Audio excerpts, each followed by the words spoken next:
Globally, we're joined at the India Today studios at the World Economic Forum at Davos by one of the senior-most ministers in the Modi government, Minister for Energy, Petroleum, Minister also for Housing, Hardeep Puri. Welcome. You are, in some senses, the Davos man. I mean, you haven't been coming to Davos too often, but your career in your life so far has prepared you quite well to be here and to make the most of the Davos moment. How have all the conversations at the World Economic Forum been for you, Minister, so far? No matter which sector of the global economy you view or try to do a response to your question, I think India is the story. I think India has seized the moment. It is very much occupying attention and interest in the global business community, in all the other related activities which get covered here, technology, health, etc., perhaps for different reasons. You talked about uncertainty in the global energy markets. Before you do that, I've been coming to Davos longer than most people. I've been a participant or an active onlooker in this process since it was called the European Management Forum. It predated Davos, but Davos is the location. Look, uncertainty is not new to global energy markets. Uncertainty stems from the actions sometimes of the producers, sometimes of all the other related players. Today, when you look at the global energy situation, there's no shortage of energy. So it's not as if, there is a lack of it and therefore, the producers decided to pull 5 million barrels a day off the market, and it came down from 102 million barrels daily produced to 97. There are other problems. Initially, Russia-Ukraine, now the Red Sea and what is happening there. But I am reasonably confident. I am sure that anyone you invite here for a discussion, it would be delusional for that person not to endorse your characterization of anxiety. But people are not really worried. So let's spend some moments on things which are worrying me, and I want to hear what you have to say about it. We saw two supposedly brotherly nations duke it out, Iran and Pakistan. Pakistan now responding with strikes inside Iran, this on the back of Iranian strikes on Pakistani soil, quite unprecedented and surprising. This at a time when leaders of both countries were at the World Economic Forum at Davos, and interestingly they put out a picture around the time when this happened. What are you making of that, Minister? Look, I think there is a centrality there in that thread. Before I go to Pakistan, Iran, I want to go to what's happening in the Red Sea, the Houthis. Non-state actors will help. I think the point of confidence that I get, and from where I am coming, I don't think it's in the interest of any of the state actors, Rahul, at this point of time to exacerbate the tension and have all breakout of hostilities on a huge scale. I don't think it's anybody's interest. What was happening, because between Pakistan and Iran, I've seen a statement which the MEA has also issued. I think that MEA statement is very well positioned, that any country which is confronted with the terrorist actions of non-state actors has the right to defend itself. Now, whether this is entirely an exchange between non-state actors or to what extent are state actors involved, we've been at the receiving end of Pakistan-inspired state-sponsored terrorism now for longer than most people can remember. And we've never bought their line that this is state actors acting on their own. I've never bought the line. I don't think any of my colleagues in the government or the MEA have. In this particular case, I am not surprised. There are changes happening in the world of a very fundamental character. You had a situation where a rapprochement or an approach to a rapprochement was announced between very major state actors in that country. Some of the non-state actors were not reconciled. Did they carry out those attacks in the Red Sea on their own, or in the belief that the state actors would have their back? I personally think there is an overwhelming show of force there, and I don't think people would want to cross the line. So that's what gives me confidence. Pakistan and Iran, I'm not surprised at all, because what I heard was what these people were doing, going inside Iranian territory and carrying out certain acts. Now, without all the information being available, I was not surprised that the other state decided to act in self-defense. So that's the MEA statement, and that's about as far as I can go in terms of my understanding of the situation. And you've also seen how these charges have been leveled against Pakistan, and Pakistan always in denial. Now even a country like Iran, which is supposed to be friendly, making and acting on that charge. Rahul, I have had the privilege of chairing the 1373 or the Counter-Terrorism Committee of the UN Security Council. We were on the Security Council the 2 years that I was in New York. Whenever it came to a listing of a Pakistani terrorist entity, there was no doubt amongst anyone in the Security Council that that entity needed to be listed. Whether it was the Al-Qaeda Sanctioning Committee or it was the 1373 or there was another number which I don't remember, it's always one country which would not say that they are not terrorists, but they would put a hold on that and they would stop the proscription. Now, you know what the story is. But I think we are reaching a point, Rahul, where it's getting embarrassing even for them. Because today, the world is facing economic challenges. Half the world is in recession. The other half is flirting with it.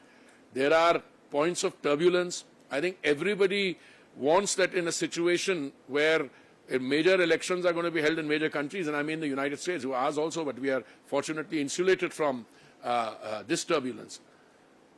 People want to ensure that their presence or their interest in any further movement is there. That's why they assert their personality. Otherwise, it makes no sense.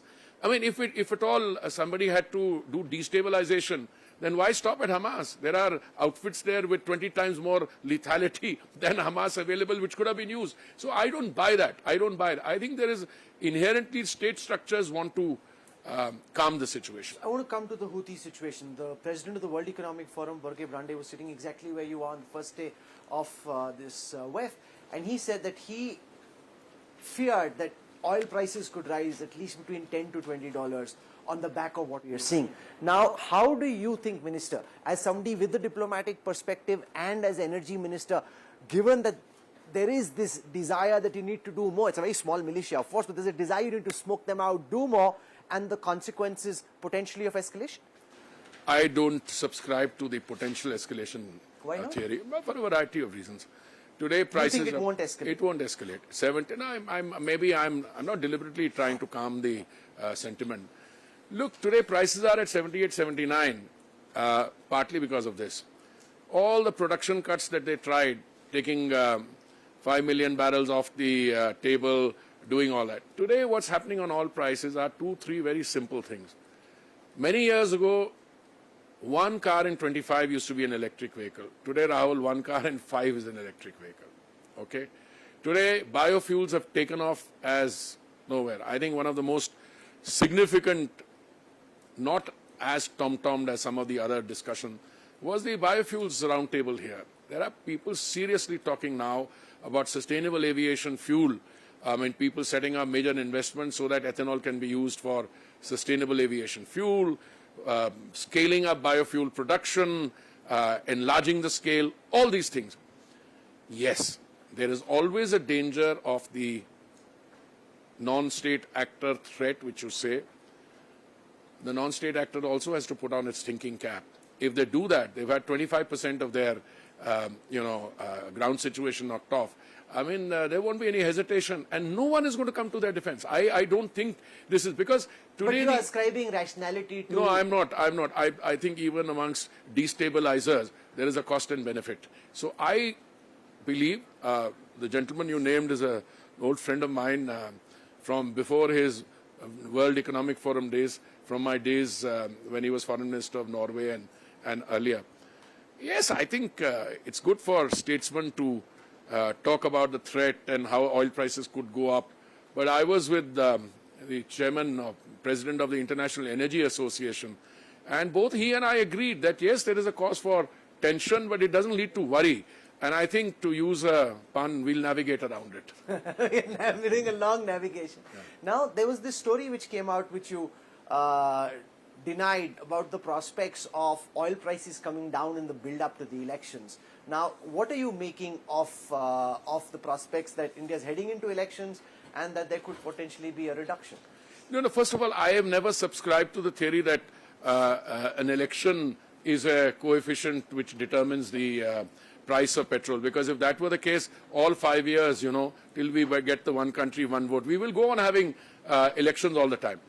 No, we don't tell the oil companies what to do. As a government, we can reduce the excise, which we did on 2 occasions, November 21 and May 22. And we did that. The oil companies, OMCs, had substantial under-recoveries, and yet that resulted in the 2 years, 21 to 23, of oil prices in India at the bunk, maybe Japan's another case, coming down. Throughout the world, they were increasing. Why? Because Prime Minister Modi reduced the excise duty even at a time when we were feeding 800 million people 3 meals of dry ration in a day. Today, I think the oil companies in the last 3 quarters have done well.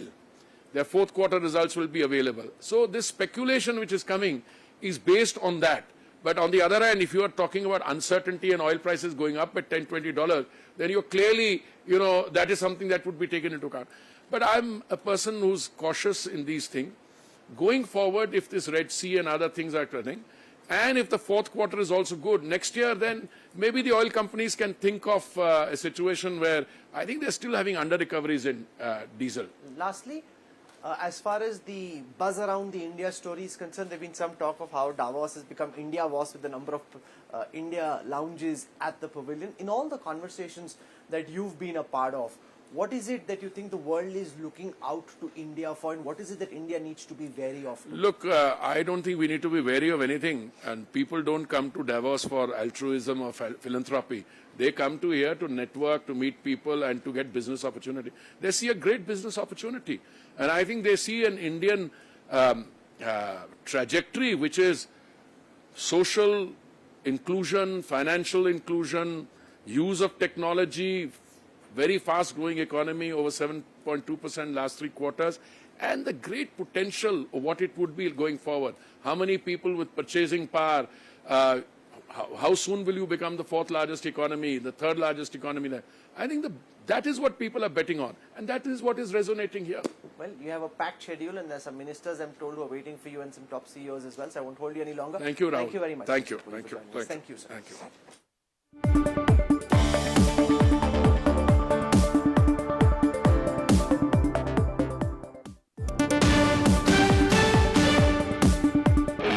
Darwin Platform Group of Companies is one of the fastest growing diversified Indian conglomerates with global footprints. It is setting up offices globally and tying up with companies across the globe from multiple sectors. The company has ventured into real estate and construction, stockbroking and finance, arms and ammunition, mining, airlines and many other sectors.